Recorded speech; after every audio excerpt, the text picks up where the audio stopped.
Hello Technician, this is going to be my short review of the Blackview BV 9000 Pro. I recently acquired this phone. I've had it for 2 days now.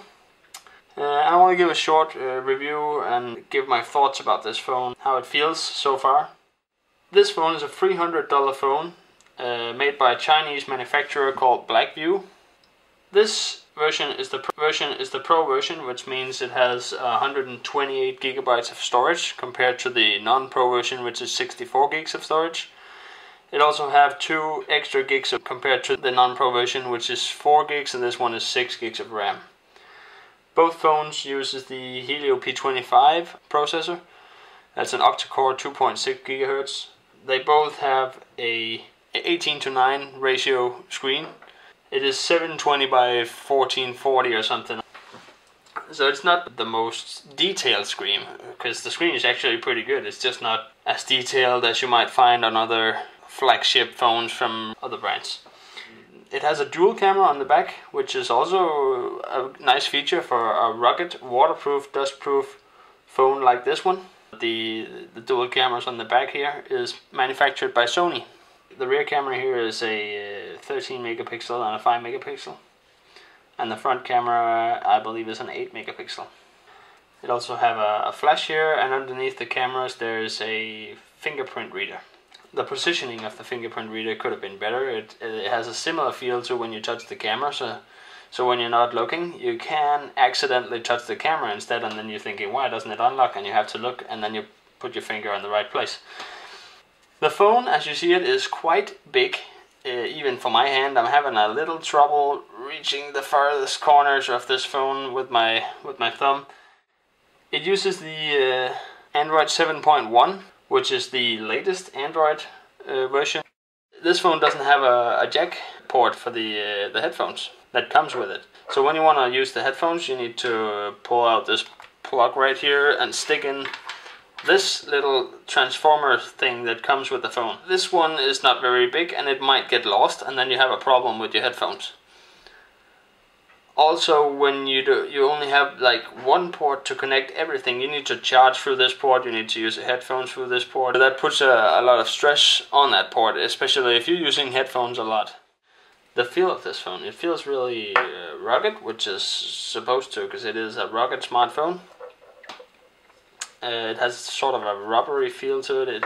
It looks a bit like plastic, and it also feels a little like it, but if you put your nails into it, it has a slightly soft feel to it. The plates here on the back are made from aluminium, and it feels nice. It has some grip features here on the side to make it stick better to your hand, because it is a very large phone and you need a large hand to use it.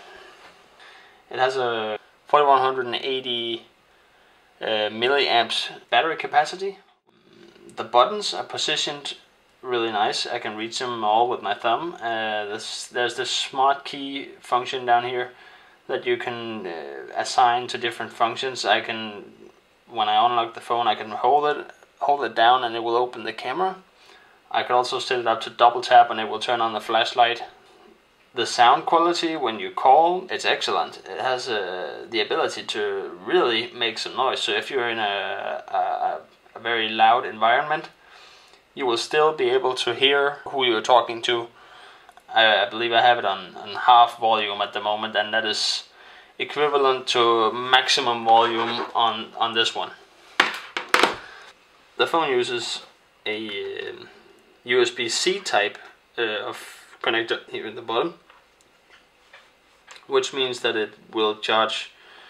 It is compatible with what you call quick charge. This charger delivers 12 volts at 2 amps.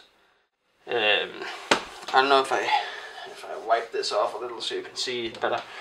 They did a not very decent job on putting this screen protector film on when I ordered this thing from China. I don't know why, but there's all sorts of DNA stuck underneath this plastic film on top of the screen. But I've already ordered some real glass screen protectors for this phone, and when they arrive I'll just peel off this plastic and put the real glass one on and do a decent job on that, and that should help with all the bubbles and the DNA stuck underneath it. To give a short review of it, it's decent quality, very quality, rugged, solid film. I don't really think you can kill this phone. It seems impossible so far. Yeah, so I believe this is my review. If you have any questions to this phone, or feel free to leave a comment in the comment section below, and I'll get back to you. That's it for now. Have a good one.